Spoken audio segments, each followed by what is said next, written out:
بہت ہی کانٹے دار مقابلہ جیتا ہے آپ نے صرف 65 ووٹوں سے، اور اس پر بھی الزام لگ رہا ہے کہ آپ لوگوں نے دھاندلی کر کے یہ الیکشن جیتا ہے۔ ٹی ایل پی نے بھی الزام لگایا ہے کہ گنتی روک دی گئی تھی، اور آج مصطفیٰ کمال صاحب نے بھی کہا ہے کہ اصل میں تو ہم جیتے ہیں، آپ کو تو دھاندلی کر کے جتایا گیا ہے۔ جی بالکل، میں نے بھی دیکھا یہ، اور یہ تو ہارنے والی جماعتیں ظاہر ہے اس قسم کے بیانات دینے پڑتے ہیں ان کو۔ ابھی میں جو میرے ساتھی ہیں وہ اس ری کاؤنٹنگ سے واپس آئے ہیں، اور ٹی ایل پی اور حقیقی کے اور جو آزاد امیدوار تھے وہ بھی وہاں موجود تھے، الیکشن کمیشن کے ذمہ دار موجود تھے، اور ری کاؤنٹنگ ہوئی ہے۔ ان کی شکایت یہ تھی کہ ہمارے جو ریجیکٹ ووٹ ہیں ان کو سامنے لایا جائے۔ تو ریجیکٹ ووٹ میں سے جو سامنے آئے ہیں وہ صرف ایک ایسا ووٹ ثابت ہوا ہے جو کہ غلط ریجیکٹ ہوا تھا، وہ ٹی ایل پی کو چلا گیا۔ باقی الیکشن کمیشن سے اگر شکایت ہے، بالکل کچھ شکایت کرنی چاہیے۔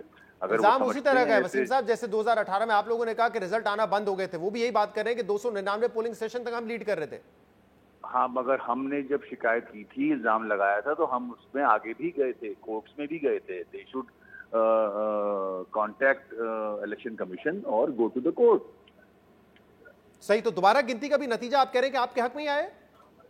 بالکل ایسا ہی ہے۔ تو جب ریجیکٹ ووٹ، ان کی ایک ریکویسٹ تھی کہ جتنے ریجیکٹ ووٹ ہیں ان کو چیک کیا جائے، تو اس میں بھی کچھ نہیں نکلا۔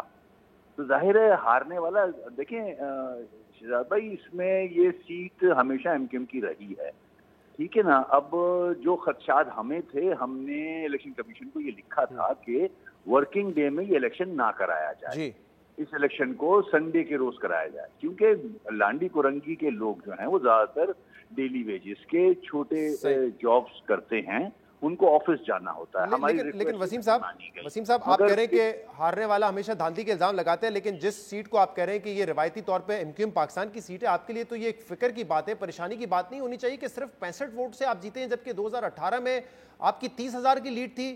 کیا اس کی وجہ یہ ہے کہ پہلے آپ پی ٹی آئی حکومت کے ساتھ تھے، اس میں آپ نے کہا مہنگائی بہت زیادہ ہے، عوام کو کیا جواب دیں؟ اب آپ نئی حکومت کا حصہ بنے، وہاں مہنگائی اور زیادہ ہو گئی ہے، تو عوام شاید آپ سے پوچھتی ہوگی کہ یہ کیا کر دیا آپ نے؟ نہیں، ایسی کوئی بات نہیں ہے، جو ہے وہ میں بتانا چاہ رہا ہوں۔ ایک تو میں نے آپ کو بتایا کہ سنڈے کے روز ہم چاہ رہے تھے یہ الیکشن ہو، جو کہ نہیں ہوا۔ اس کے بعد یہ جو پی ٹی آئی نے ڈائریکٹ سپورٹ کی، ٹی ایل پی کی، جماعت اسلامی کی سپورٹ ان کو ملی، یہ ساری چیزیں سامنے رکھ کے، اور پھر بائی الیکشن میں شہزاد بھائی ووٹ کاسٹ کم ہوتا ہے، تو اسی وجہ سے۔ لیکن آپ کا ووٹ تو بہت کم ہو گیا نا، آپ کا 60 سے 10,000 آ گیا، ان کا 30 سے 10,000 پر آیا ہے۔ بالکل ایسا ہے، یہ تو میں ایگری کر رہا ہوں، مگر وجوہات سامنے ہیں ہمارے، اور ہم ان کو دیکھ بھی رہے ہیں۔ نہیں، لیکن وسیم صاحب آپ 3.5 سال تک یہ کہتے رہے کہ عوام بڑی پریشان ہے، جس قسم کے فیصلے تحریک انصاف نے کیے جس سے مہنگائی ہوئی، تو یہ تو نہیں ہو سکتا نا کہ وہی عوام اب مطمئن ہو گئی ہو جب مہنگائی میں اور زیادہ اضافہ ہو گیا ہے؟ مگر مہنگائی کی وجہ نہیں ہے یہ۔ مہنگائی کی وجہ یہ ہوتی تو پھر دوسری جماعتوں کو تو ووٹ نہیں پڑتے نا۔ مہنگائی کی وجہ کیوں نہیں پڑتے؟ اس الیکشن میں تو آپ ہی ایک ایسی جماعت تھے جو کہ پہلے بھی حکومت کا حصہ تھے، آج بھی حکومت کا حصہ ہے، باقی جماعتیں تو نہیں تھی حکومت کا حصہ۔ دیکھیں، ہمارا ووٹ بینک جتنا ہے وہ آپ کے سامنے ہے۔